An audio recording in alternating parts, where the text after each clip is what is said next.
Hello à tous, j'espère que vous allez bien.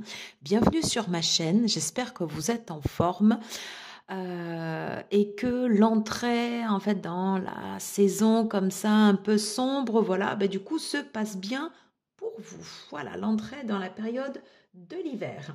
Ça faisait un petit bout de temps que je devais vous tourner la vidéo voilà, sur les oracles que j'utilise en cette période et que je vais continuer d'utiliser. Donc je prends le temps de vous le faire ce soir. On va faire une vidéo courte et surprise en fin de vidéo, je vous dis rien, restez jusqu'au bout. Allez, c'est parti. Donc je vais vous montrer en fait les oracles que j'ai sélectionnés. Alors je les prends comme ça. Tiens, j'ai mon petit panier à côté. Alors, c'est pas forcément une nouveauté, c'est pas de nouveauté que je vais vous présenter, hein. C'est vraiment des oracles sur lesquels je souhaite bosser.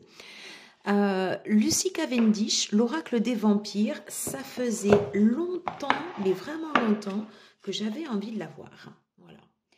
Et alors, pour ne rien vous cacher, en fait, je l'ai reçu aujourd'hui. Donc, je me suis dit, ça y est, tourne ta vidéo, c'est le moment.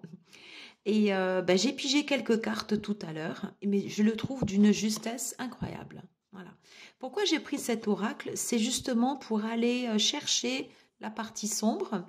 On est bien dans le thème, hein, voilà, on est bien dans le thème de l'après Samhain, novembre, décembre, on va avoir Yule aussi. Et je trouve que l'oracle, il est tout à fait à propos. Et juste en fait tout à l'heure en pigeant comme ça quelques cartes, mais j'ai la carte qui est sortie. Voilà, donc je le trouve très très juste. Voilà. Et j'aime beaucoup, même si je sais que tout le monde n'aime pas, j'aime beaucoup le graphisme de Jasmine Beckett-Griffiths et je trouve super à propos en fait voilà sur cet oracle. Donc l'oracle que je recommande pour bosser sur la partie sombre, l'oracle des vampires. Dans un autre style, c'est pas du tout le même graphisme, donc l'oracle of Echoes, excusez-moi pour l'accent, voilà, de Anatolian. Alors donc ultra connu. Ok. J'aime beaucoup l'énergie qu'il dégage. Voilà. Il y a quelque chose comme ça, voilà, c'est sur les illustrations. Alors, bon, il y a le guidebook, évidemment, qui est en anglais, mais je trouve que c'est un oracle qu'on peut prendre comme ça directement et se laisser porter par... ouais, voilà, se laisser porter comme ça par les illustrations. Je trouve que ça fait vraiment des références à pas mal d'archétypes voilà, qu'on retrouve dans cet oracle. Et notamment pour travailler sur soi, alors pas forcément que sur la partie sombre, il y a aussi la partie lumineuse. Je le trouve très très bien. Voilà. Alors je sais que la grosse nouveauté, bien évidemment, c'est le tarot arthurien avec Clair de la Lune, hein, bien évidemment. Mais voilà, juste l'art comme ça d'un Atourian, son oracle, je le trouve magnifique. Et moi, il me tarde d'avoir le tarot of the Echo, voilà, qui normalement doit ressortir. Voilà, donc ça fait partie des oracles que j'ai sélectionnés pour cette fin d'année et qui s'adaptent très très bien voilà, à cette période. Alors oui, un oracle que j'avais acheté tout au début, je crois, où j'ai ouvert la chaîne et puis que j'ai eu plaisir comme ça à ressortir. J'aime beaucoup, voilà. Donc là, c'est pareil, il n'y a pas de guidebook. Donc c'est pour travailler en fait à l'intuitif. Donc évidemment, là, on va plus travailler en fait la partie sombre. Alors certaines images peuvent être dérangeantes comme ça. Et justement, eh bien, c'est l'intérêt. Quand on fait soit du journaling ou voilà, quand on pige juste une carte comme ça et d'écrire tout ce qu'on va avoir à propos en ressenti en fait voilà sur la carte. Voilà. Et je trouve que c'est un oracle qui est très intéressant. Alors, je m'excuse, j'ai perdu le nom. Alors, j'avais trouvé cet oracle il avait été présenté par Nat de la chaîne Angel Taina. Et j'ai perdu le nom de l'oracle. Voilà, vous m'en excuserez. Et le dos, je le trouve magnifique. Alors, du coup, ça me fait une transition pas mal du tout, puisque, et voilà, l'autre oracle que j'avais sélectionné. Hop. Voilà. Donc là, c'est pareil. Très, très, très de saison. J'adore. Quand je l'ai reçu, bon, bah, je l'ai acheté d'occasion. Voilà. Donc, je fais un petit coucou à la personne voilà, qui se reconnaîtra si elle passe par là.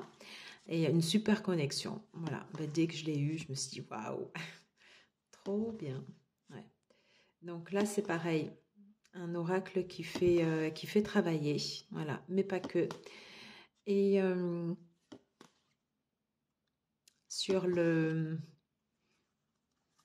l'énergie en fait dégagée comme ça de cet oracle, c'est pareil, il y a quelque chose comme ça en fait ici qui remonte.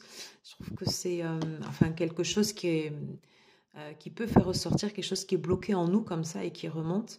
Et donc très très intéressant de faire du journaling sur ce type d'oracle. Et après, c'est vraiment également un oracle qu'on peut utiliser en divination. Voilà, donc lors de tirage, ou tout simplement pour aller capter comme ça les énergies ambiantes, je le trouve top. Voilà, et puis j'adore. Je le trouve sublimissime. Voilà. Alors c'est, j'ai oublié le nom aussi, je crois que c'est Dream et Incantation. Alors attendez, j'attrape le livret qui est normalement juste à côté de moi. Hop. Alors non, voilà, Dream Incantation, c'était la seconde édition, le second oracle. Celui-là, c'est Spirit and Shadow de Edward et Esther Neil. Voilà, c'est un couple. Voilà. Et il y a le petit guidebook là, voilà, que j'avais reçu avec l'oracle, mais c'est les top. Alors, les chouchous. Alors, pas forcément un oracle dit de saison, parce que pour moi, celui-là, en fait, c'est un intemporel. Mais je ne sais pas pourquoi, en fait, j'en avais fait l'acquisition ouais, vers le mois de septembre. Et voilà, j'ai adoré. D'abord, j'aime beaucoup la structure en fait de cet oracle. Je le trouve ultra complet. Pour moi, c'est un oracle dont la structure s'apparente à celle d'un tarot. Voilà. Voilà, il répond à tout. Voilà. On peut l'utiliser en développement personnel, en divination. Voilà. Pour moi, c'est l'oracle rose. C'est vraiment un must-have. Voilà. Et je trouve qu'il répond très bien. Et je le trouve extrêmement complet. Donc, pas forcément un oracle adapté à la saison. C'est vraiment ouais, un deck qu'on peut sortir à tout moment. Mais je trouve que là, voilà, moi, j'en ai fait l'acquisition là, bien que je suis en train de resserrer toute ma tarothèque et de vendre voilà, les decks que je n'utilise pas. Celui-là, voilà, j'avais vraiment envie de l'avoir. Voilà, l'oracle Ro.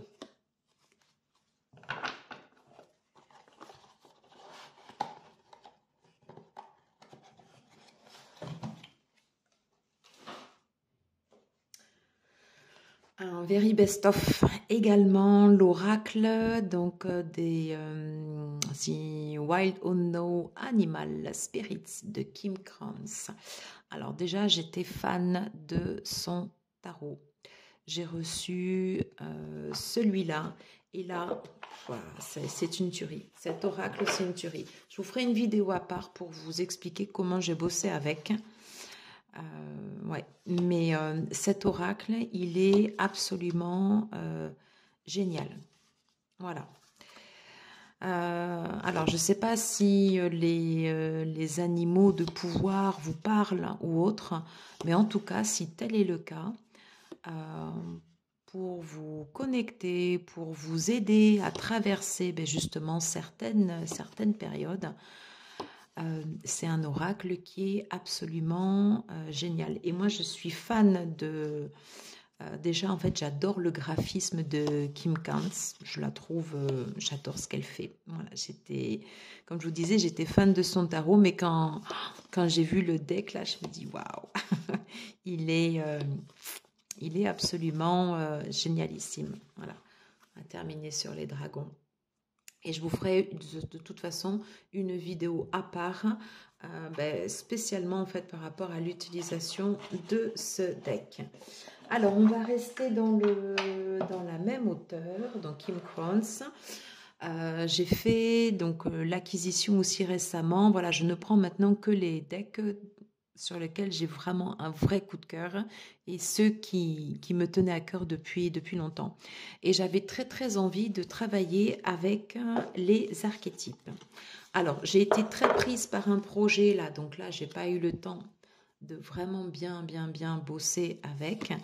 Mais ça, c'est vraiment le deck de saison pour travailler sur soi. Voilà. Et je trouve que les archétypes, j'avais lu en fait toute l'intro. En fait, j'ai reçu ce deck, bon, qui est en anglais, voilà. Et j'avais lu en fait toute l'introduction en fait sur elle, où l'auteur en fait explique comment en fait ce deck est né. C'est voilà, c'est extrêmement complet. Comment elle a fait ses choix sur les illustrations, comment elle a terminé en fait au pendule pour savoir quel archétype elle allait retenir en fait pour son oracle. Voilà. Donc des énergies très très fortes voilà, sur ce deck. Et je le trouve voilà, complet. Ça, c'est un deck qui va m'accompagner, je pense, quasiment durant la fin d'année 2023 et je pense tout début 2020, toute l'année 2024. Voilà, on va le dire clairement.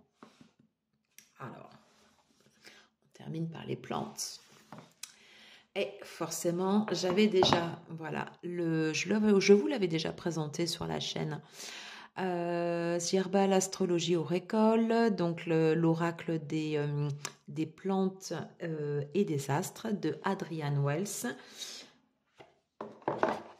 Alors, comme vous pouvez constater, l'oracle a pris un shoot et je vous expliquerai pourquoi.